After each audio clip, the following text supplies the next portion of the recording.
The highest court in the United States told Donald Trump no. His answer was to pick up a pen and sign several decrees doing the same thing again. From the outside, this is the part that fascinates us. A president who lost a landmark case at his own Supreme Court in June then treats that defeat less as a full stop and more as a suggestion. In Germany, when the Constitutional Court rules against you, that is the end of the road. In Washington, apparently, it is the opening bid. So let us walk through what he is actually trying to do. The prize is birthright citizenship. Anyone born on American soil automatically becomes a citizen. This is not some obscure regulation.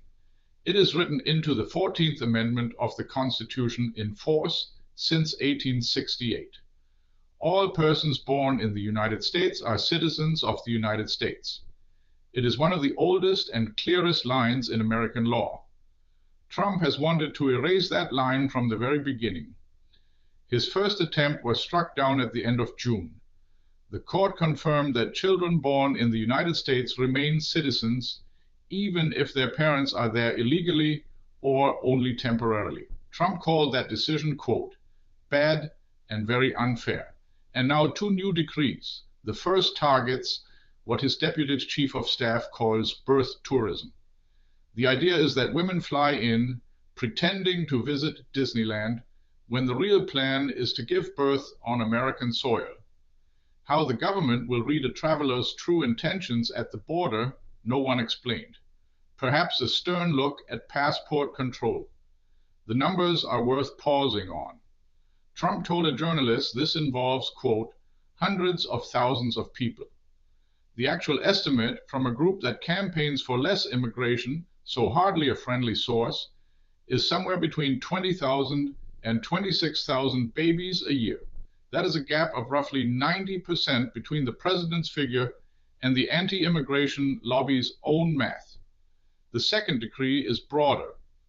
It would strip automatic citizenship from children of parents connected to foreign governments, embassy staff, international organizations, people classified as hostile foreigners, and cases involving fraud. Some of this echoes long-standing exceptions. Much of it does not. And here is the quiet part.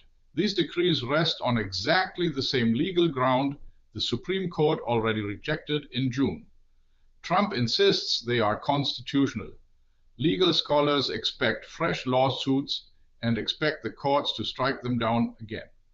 Which raises the real question, the one Americans seem strangely comfortable not asking. If a policy loses at the highest court and the same policy is simply re-signed and sent back through the same courts, what is the point? From Berlin, the answer looks less like law and more like theater. The decrees may never survive. But the signing ceremony, the cameras, the word tourism attached to newborns, that message lands long before any judge weighs in, and perhaps that was always the point. That's the view from here. What does it look like where you are? Drop it in the comments and subscribe for the perspective American media won't give you.